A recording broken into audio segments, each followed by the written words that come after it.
Good morning student. Last lecture में हमने पीएचईएससी 2021 के 1 से लेकर 10 तक क्वेश्चन देखे थे।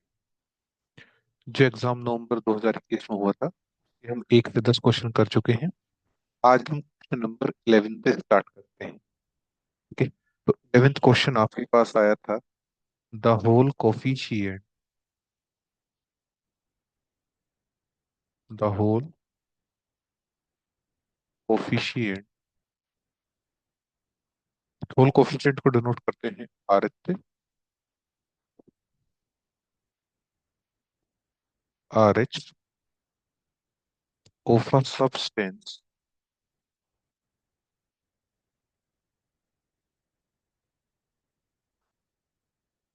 related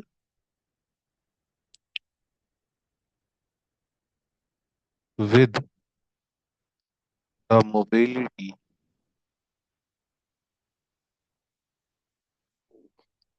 mu of the current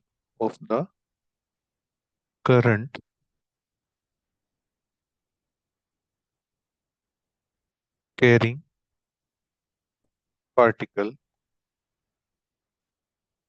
is। और आपके पास ऑप्शन दिए हुए थे ए, बी, सी, डी, अलग अलग, जैसे R H by sigma into mu, या फिर दिया होगा आर एच म्यू सिग्मा, या R by mu into sigma. ठीक है, ऐसे अलग अलग कॉम्बिनेशन बना के दिए हुए थे। ठीक है, तो देखो, हमको पता है कि जो इलेक्ट्रिकल कंडक्टिविटी होता है एन ई म्यू। ठीक है, कंडक्ट देखो, हमारे पास आर एच है। यहाँ से जो ऑप्शन था ना, उससे जाएंगे।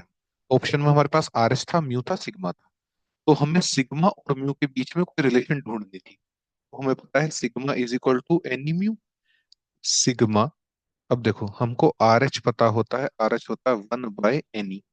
तो यहाँ पे 1/r एच रखोगे, तो यहाँ से आपके पास मिल जाएगा mu is equal to R H into sigma. और यही करेक्ट ऑप्शन था। ठीक है, 12th क्वेश्चन था हमारे पास। इन a spontaneous in a spontaneous alpha decay of uranium 90 to 232 at rest, total energy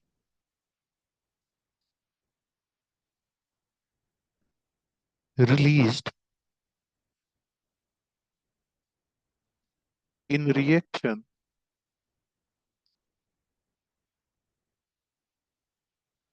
is E,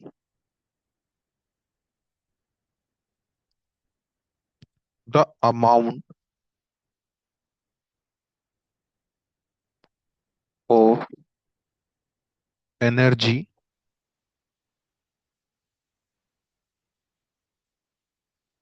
carried by alpha particle is। ठीक है, तो अल्फा पार्टिकल कितनी एनर्जी कैरी करेगा, उसके लिए फॉर्मूला होता है। वो फॉर्मूला आप याद रखिएगा, A-4 divided by A into energy reaction की। ये अल्फा पार्टिकल के लिए एनर्जी है, इस फॉर्मूले को याद रखना। ठीक है, तो ए आपके पास एटॉमिक मास कितना है, 232। जब आप इसको इसमें रखेंगे तो 230 डिवाइडेड बाय 232 है, sorry.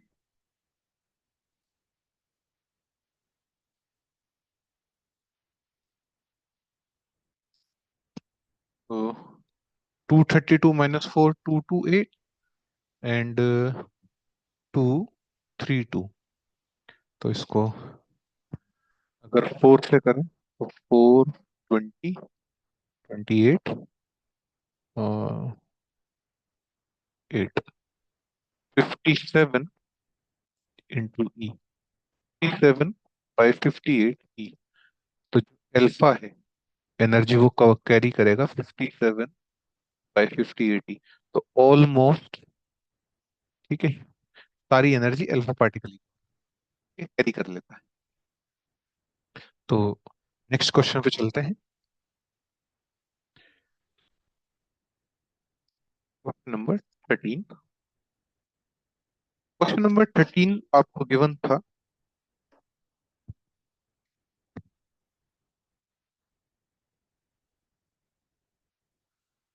Question number 13, with what velocity,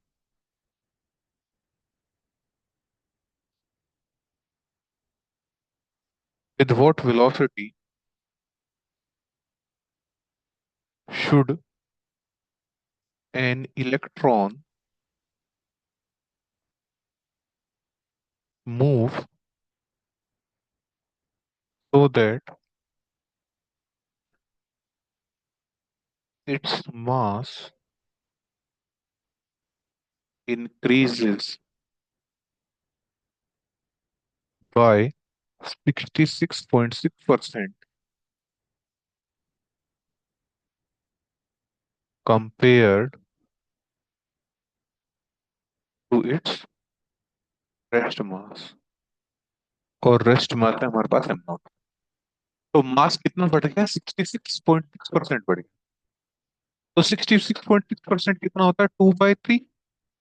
ठीक है, अगर 2/3 का परसेंटेज में निकालोगे तो 66.6% आता है। तो इतना बढ़ गया, 2/3 ऑफ m0 बढ़ गया है। तो हमारे पास जो मास आ गया, डायनेमिक मास जिसको बोलते हैं, तो कितना आ गया? 5m0/3। ठीक है, m0 था और कितना बढ़ा? 2/3 m0, तो 5/3 m0 आ गया हमारे पास डायनेमिक मास।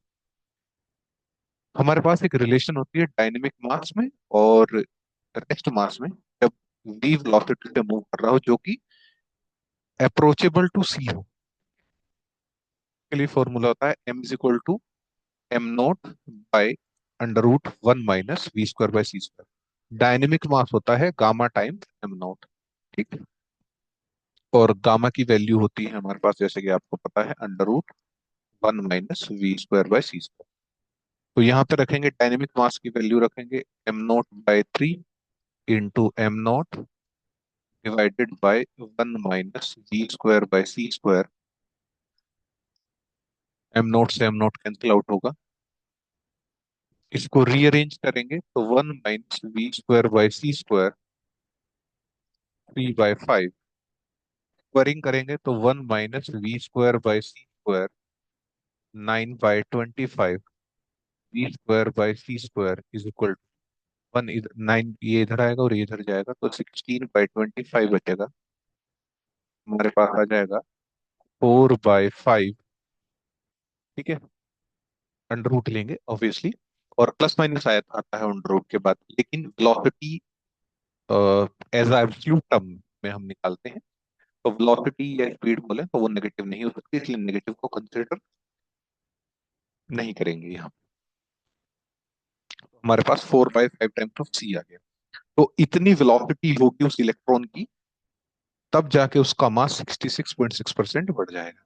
ठीक है, नेक्स्ट है हमारे पास 14th क्वेश्चन। 14th क्वेश्चन में था, व्हेन। अच्छा, आप इससे रिलेटेड और भी जो क्वेश्चन है वो कर सकते हैं, जैसे कि लोरेंज ट्रांसफॉर्मेशन है। ठीक है, लोरेंज ट्रांसफॉर्मेशन में लेंथ कॉन्ट्रैक्शन है, टाइम डायलेशन है, तो उससे रिलेटेड क्वेश्चन आ जाएंगे। इस बार मास का पूछा था, तो नेक्स्ट टाइम वो आपको रोड दे देगा कि रोड लेंथ इंक्रीज हो गई है या टाइम डिक्रीज हो गया है किसी क्लॉक का। ठीक है, when the current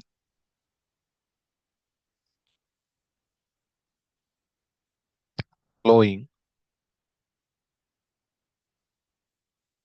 through a circular coil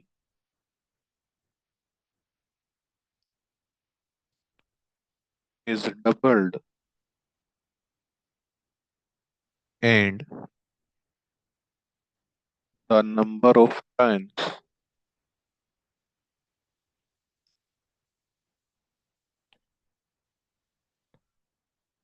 n in it is half the magnetic field, the magnetic field at the center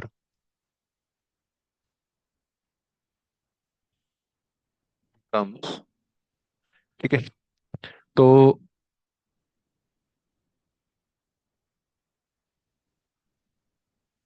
आपने पढ़ा होगा formula, magnetic field due to coil at an point. ये coil है, ठीक है, इसके centre से यहाँ पे किसी पॉइंट पे पी पे हम मैग्नेटिक फील्ड निकालते थे। इसकी रेडियस आर है, ठीक है। तो उसमें आपका जो पी था मैग्नेटिक फील्ड, अच्छा मैं फॉर्मूले पे नहीं जा रहा हूँ, ठीक है, क्योंकि फॉर्मूले का यहाँ पे यूज नहीं है। तो मैग्नेटिक फील्ड जो होता था वो एन के डायरेक्टली प्रोपोर्शनल आता था और करंट के डायरेक्टली प्रोपोर्शनल आता था।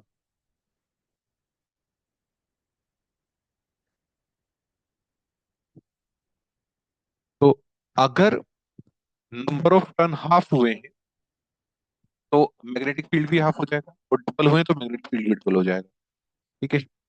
तो B is directly proportional to N into I. तो बी डैश बाय बी, तो ये टू आई हुआ और इंटू एन बाई टी हुआ और नीचे एन आई, जैसे टू कैंसिल आउट हुआ, N I by N I one. तो यहाँ पे क्या आएगा, रिमेन्स सेम, कोई फर्क नहीं पड़ेगा, ठीक है।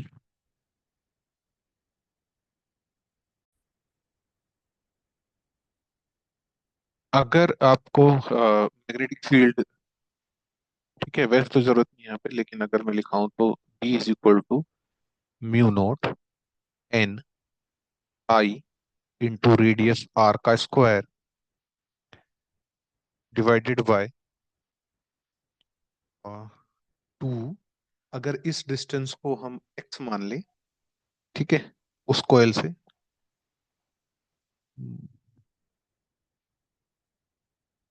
ठीक है, तो ये यहाँ से सेंटर से x है, तो ये नीचे आ जाएगा क्योंकि ये डिस्टेंस कैलकुलेट होती थी, ठीक है। ये हो जाएगा हमारे पास R square plus X square की पावर 3/2, ठीक है। और आपको पता है कि अगर सेंटर पे फील्ड निकालना हो तो सेंटर पे फील्ड कितना आ जाता है, ठीक है, लूप के सेंटर पे आ जाएगा mu naught N I by 2 R. ये भी याद रखिएगा, क्लियर। चलिए 15 क्वेश्चन देखते हैं। Question number 15। 15 में पूछा हुआ था Gauss law of electrostatics in free space is expressed as, और वहां पे अलग अलग ऑप्शन दिए हुए थे कि del dot P is equal to zero, ठीक है। हमारे पास इसका आंसर हो जाएगा del dot E is equal to rho naught by epsilon naught, where rho naught is charge density in free space and epsilon naught is permittivity, ठीक है। अगर इंटीग्रल फॉर्म में दिया हुआ था E dot D S is equal to Q by epsilon naught, ठीक है। ये आपका गॉस लॉ है इलेक्ट्रोस्टैटिक का, ठीक है। अभी उसने फ्री स्पेस पूछा है, वो कल को किसी कंडक्टिंग मीडियम में पूछ सकता है, डाइलेक्ट्रिक में पूछ सकता है, ठीक है, तो उसी हिसाब से आपको याद रखना होगा।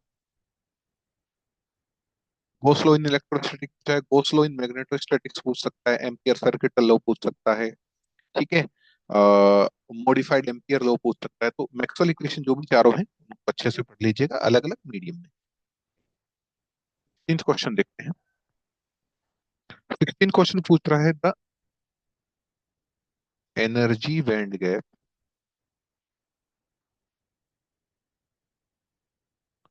Of semiconductor,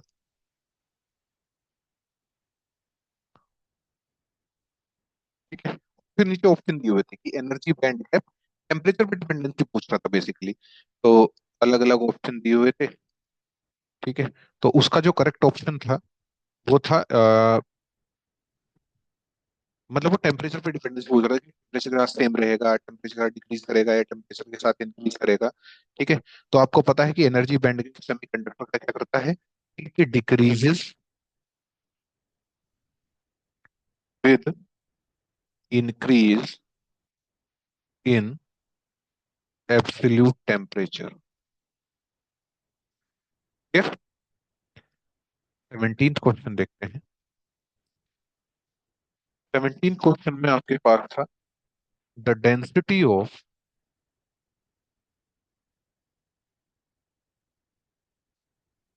the density of silicon is 2330 kg per meter cube and its atomic weight atomic weight is 28.08. uh, the number of the number of atoms per meter cube in silicon, ये F को capital कर लो है ना ये, ठीक है, silicon, ठीक है। The number of atoms per metre cube in silicon crystal will be, और नीचे ऑप्शन दिए हुए थे, ठीक है। तो आपको पता है कि जो मास डेंसिटी होता है, ठीक है, या मास डेंसिटी नंबर डेंसिटी, यहाँ पर नंबर डेंसिटी है। तो नंबर डेंसिटी होता है आपके पास एन, नंबर डेंसिटी आपके पास होता है Avogadro number into mass density. ये रिलेशन आपने पढ़ा होगा क्रिस्टल में, ठीक है, कि नंबर डेंसिटी और मास डेंसिटी में relation, Avogadro number into mass density divided by mass, ठीक है, एटॉमिक मास। तो यहाँ पे एवोगैड्रो नंबर का value 6.023 into 10⁻⁻26, mass density 2330 divided by 28.08। तो लगभग लगभग ये 6 5 30, तो 5 से काट देते हैं। और देखो वहां पे कैलकुलेटर अलाउड नहीं होता, तो इसलिए आपको कैलकुलेशन रो में ही करनी पड़ेगी। और जो नंबर्स होते हैं ना वो काफी डिफरेंस होता है उनमें, ठीक है। कोई एक आधा क्वेश्चन होगा जिसमें बहुत ही क्लोज होता है जहाँ पे लंबी कैलकुलेशन करनी पड़ेगी, ऐसा रेयर कोई क्वेश्चन आता है, ठीक है, एक आधा क्वेश्चन आता है। 5 4 6 6, ठीक है। तो ये आ गया आपके पास 4.66 × 10⁻⁸ पर मीटर क्यूब, ठीक है, ये नंबर ऑफ एटम है। और जो ऑप्शन था वो शायद 5 × 10⁻28 था, ठीक है, जो कि लगभग लगभग अप्रोक्स है क्योंकि अप्रोक्स लेकर करा है हमने, पर मीटर क्यूब। आपके पास एन आ गया नंबर डेंसिटी, ठीक है। ऑप्शन में ऐसा था 5 × 10⁻26 था, 5 × 10⁻18 था, 5 × 10⁻26 था। तो जो ऑप्शंस थे वो ज्यादा क्लोज नहीं थे, ठीक है। तो 17 के बाद हम 18 क्वेश्चन देखते हैं, ठीक है। 18 क्वेश्चन पे चलते हैं। In normal जीमन effect, in normal Riemann effect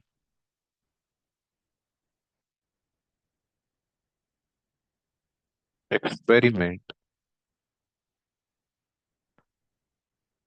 with magnetic field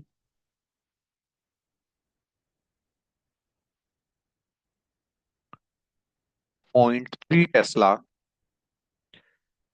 splitting in components of a 6600 angstrom spectral line is। तो यहाँ पे आपके स्प्लिटिंग निकालनी है कितनी होगी, तो स्प्लिटिंग मतलब डेल्टा लैम्डा चाहिए हमें। हमको एनर्जी का फॉर्मूला पता है, एनर्जी होता है mu P into B. Mu P Bohr magnetron और बी मैग्नेटिक फील्ड। एनर्जी का लैम्डा के टर्म्स में आपको फॉर्मूला पता है, is equal to H C by lambda. अगर चेंज निकालेंगे क्योंकि डेल्टा लैम्डा चाहिए ना, तो चेंज इन एनर्जी निकालेंगे तो हमारे पास आ जाएगा H C by lambda square into delta lambda. Value को यहाँ पे रखेंगे, H C by lambda square into delta lambda mu B into B. Delta lambda को इधर ही रखेंगे, mu B into B lambda square by H C. Value रखेंगे 9.24 into 10 to the power -24, ये टू लगभग लगभग इतना ही होता है। B 0.3 tesla lambda square 6.6। देखो लेमडा है हमारे पास 6600 एंगस्ट्रॉम, मतलब 10 raise to the power -10 metre. तो 6.6 into 10 raise to the power -7, 0.6 into 10 raise to the power -14 divide में 6.6 into 10 raise to the power -34 into 3 into 10 raise to the power 8। तो ये करेंगे और नीचे माइनस का 10 आएगा, और यहाँ पे रखेंगे, इससे काटेंगे तो माइनस का 2 बचेगा। ये माइनस का 2 ऊपर जाके प्लस का 2, 12 बच गया। ठीक है, तो हमारी जो 10 पावर थी वो तो सेटल हो गई। 6.6 से 6.6 गया, ए थ्री से पॉइंट हटाऊंगा, नीचे जीरो लगाऊंगा। ठीक है, तो ये हो जाएगा 13। या एक काम करो, छोड़ो इसको 12 ही रहने दो, इसको 12 ही रहने दो।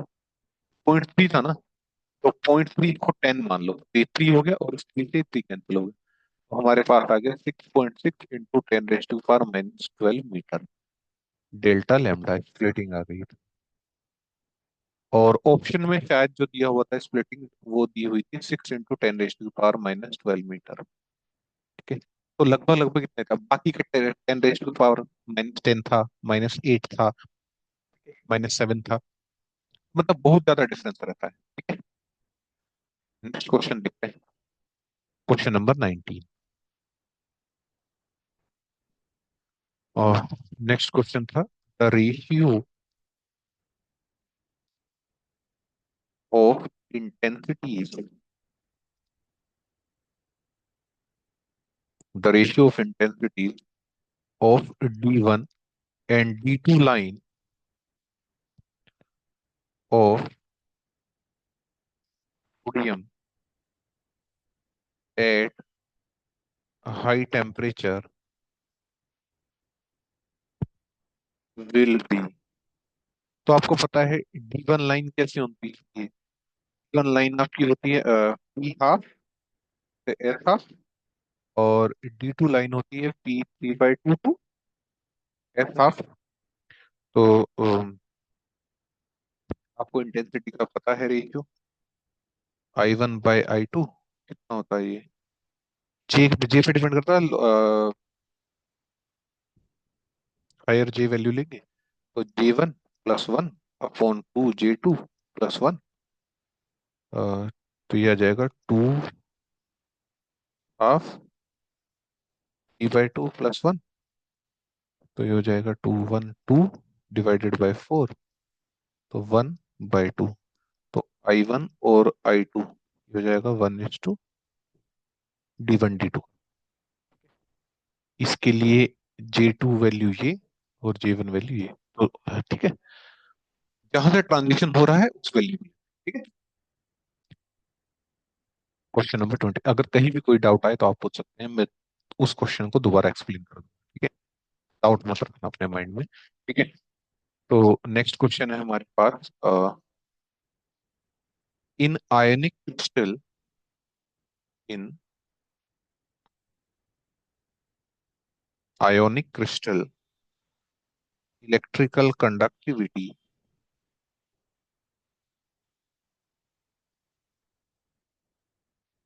इलेक्ट्रिकल कंडक्टिविटी इज, तो उसमें था डिक्रीज करेगी, इंक्रीज करेगी, पॉजिटिव होगी, नेगेटिव होगी, ठीक है। तो इसका ऑप्शन होता है प्रैक्टिकली जीरो, ठीक है। आयनिक क्रिस्टल में इलेक्ट्रिकल कंडक्टिविटी प्रैक्टिकली जीरो होती है, क्यों? क्योंकि जो आपके डोमेन्स होंगे वो रेंडमली अलाइंड होंगे, डोमेन्स नहीं बोलेंगे उनको, ठीक है। जो डाइपोल्स वगैरह होंगे, ठीक है, आयनिक क्रिस्टल में, ठीक है, जो डाइपोल बनेंगे वो रेंडमली अलाइन होंगे, इसलिए आपकी जो इलेक्ट्रिकल कंडक्टिविटी है वो प्रैक्टिकली जीरो होती है आयनिक क्रिस्टल में, ये चीज याद रखना, ठीक है। तो इस वीडियो के 10 क्वेश्चन हो गए, नेक्स्ट वीडियो में हम आगे के 10 क्वेश्चन देखेंगे, ठीक है। Thank you.